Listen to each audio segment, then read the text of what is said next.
Moçada, bem-vindos a mais esta aula de Química sobre radioatividade e hoje eu vou falar as implicações da radioatividade, as aplicações, usos benéficos, usos maléficos e assim por diante. Uma aula mais tranquila, light, não tem conta, não tem...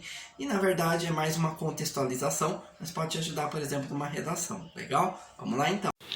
Muito bem, pessoal, vamos falar então de radioatividade ou química nuclear. Vamos começar com uma introdução, falando de onde surgiu, o que é. Moçada, de modo geral, as reações químicas que nós vemos no nosso entorno, no nosso dia a dia, envolvem uma reorganização dos átomos com o movimento de elétrons, com interações entre os elétrons de valência. É o que a gente aprendeu no primeiro ano sobre ligações químicas. Porém, existem algumas reações em que o que se altera são partículas do núcleo. Não tem a ver com os elétrons externos, ou mais ou menos externos, e sim com as partículas do núcleo. Essas reações são chamadas de reações nucleares. Só que tem um detalhe, moçada. Para você mexer numa partícula do núcleo, ou adicionar ou tirar, você precisa de uma quantidade muito grande de energia. E esses processos, uma vez que você consiga dar o start, iniciar, eles liberam uma quantidade muito grande de energia também.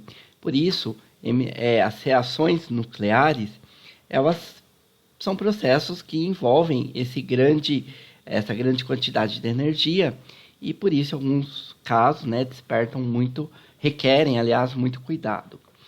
Quem descobriu a radioatividade, conhecido como o pai da atividade, foi Becquerel, Henri Antoine Becquerel, em 1896. Ele trabalhou com sal, Becquerel inicialmente não sabia que sal era radioatividade e tampouco os perigos, os riscos, os efeitos da radioatividade. Era um sal duplo de potássio e uranila, é um sal que possui o elemento urânio, que é um elemento radioativo.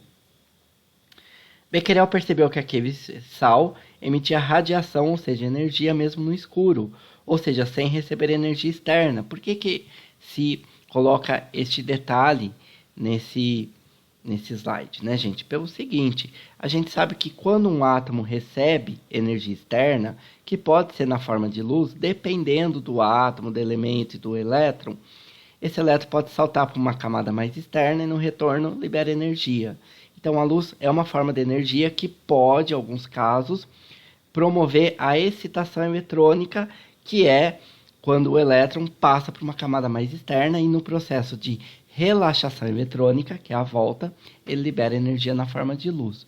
Bom, moçada, mas o Sol estava no escuro e ele emitia radiação mesmo no escuro. Então, essas emissões, Becquerel chamou de emissões radioativas, ou radioatividade. Depois de Becquerel, existiu um casal muito famoso, que foram dois grandes expoentes no estudo da radioatividade, que foi o casal Curie, a Marie e o Pierre Curie. Eles verificaram que todos os sais de urânio tinham a propriedade de impressionar chapas fotográficas. Então é como se você pegasse aquela chapa, sabe, que antigamente se revelava foto, e esse sal, ele espontaneamente causava pontos claros nessa chapa. Ele marcava a chapa pela emissão de radiação. O casal Curie descobriu o elemento polônio, que era 400 vezes mais radioativo que o elemento urânio. Então, tanto esse metal, gente, o polônio, quem deu o nome a ele foi a Marie Curie, em homenagem à terra natal dela, que ela era polonesa, era da Polônia. Então, daí o nome polônio. A radioatividade tem seus benefícios, seus malefícios, depende da forma como a gente quer usá-los. Então, um dos benefícios é usar para produzir energia elétrica. Moçada, a energia elétrica produzida por usinas nucleares requer, geralmente, a quantidade de combustível nuclear é pequena, relativamente, já que eles liberam uma quantidade muito grande de energia. Essa chaminé que está soltando fumaça, não é fumaça radioativa não, gente, é vapor de água, tá bom?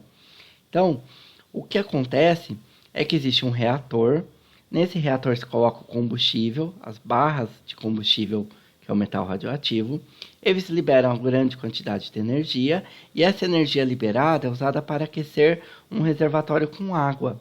A água, ela imediatamente entra em ebulição, passa para o estado vapor, a uma temperatura bem alta. Lembre-se que a água entra em ebulição ao nível do mar a 100 graus Celsius, mas nada impede que o vapor seja aquecido a mais de 100 graus Celsius. E o vapor, sendo conduzido por uma tubulação a altíssima pressão, ele faz girar a turbina, que gera eletricidade. E, moçada, o que acontece é que tem que ter água fria para que se controle a temperatura desse reator e condense a água novamente. Essa água que vai ser usada no resfriamento, ele vai se aquecer e é isso que vai sair pela chaminé, tá bom? Então o que sai pela chaminé não é vapor radioativo não, é água no estado vapor, beleza, gente? Temos vantagens e desvantagens das usinas nucleares. A primeira é que ela não libera gases poluentes e que, portanto, não agravam o efeito estufa. Pequena área para a construção da usina, grande disponibilidade de combustível com metal radioativo encontrado em grandes quantidades, pequena quantidade de resíduos, mas tem suas desvantagens. O resíduo nuclear não pode ser descartado em qualquer lugar, precisa de uma armazenagem diferenciada e segura. É mais cara quando comparado a outros tipos de usinas. Existe o risco de acidentes nucleares e a água de resfriamento gera o aquecimento de ecossistemas aquáticos, podendo provocar ali desequilíbrios. Moçada, outro uso benéfico da energia nuclear na medicina nuclear, em exames, como exame de raio-x, exame de tomografia. Então, vários tipos de exames são feitos utilizando técnicas de química nuclear.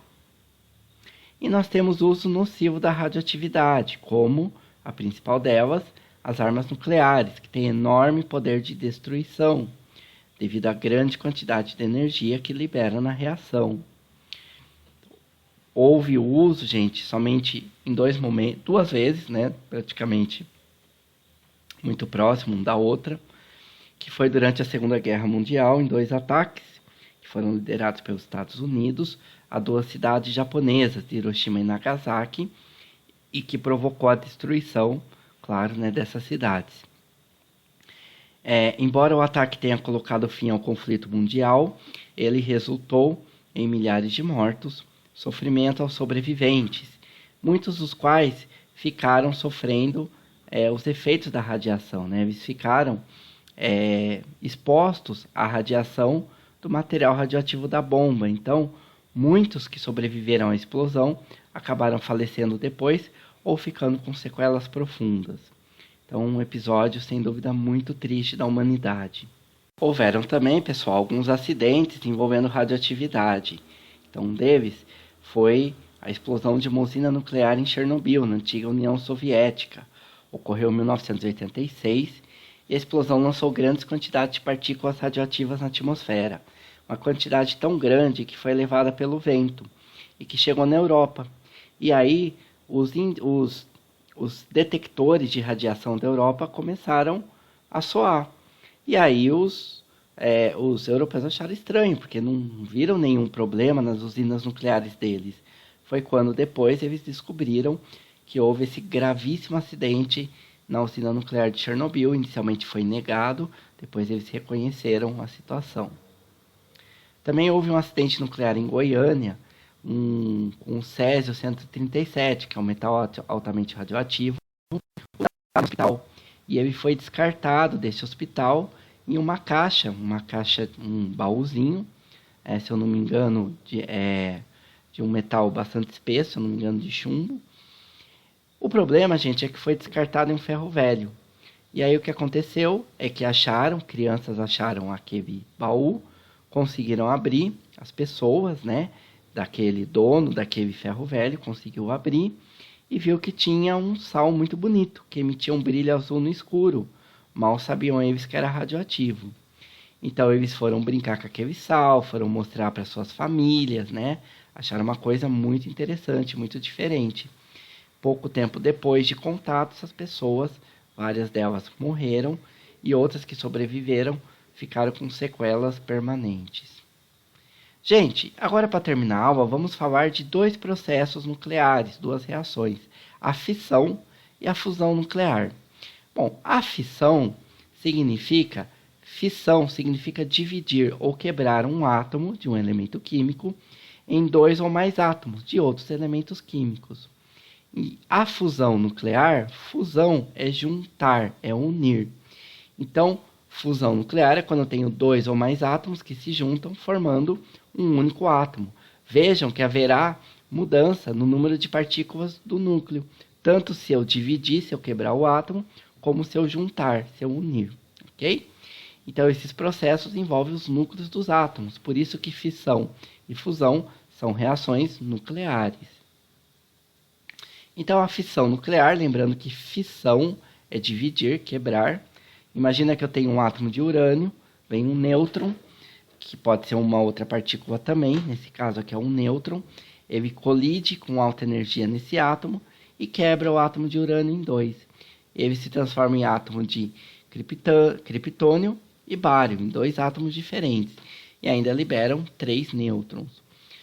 Esses 3 nêutrons podem colidir com outros 3 átomos de urânio, formando mais átomos de criptônio e bário e liberando mais nêutrons. Cada átomo de urânio libera, depois da colisão, 3 nêutrons. Então, é uma reação que ocorre em cadeia.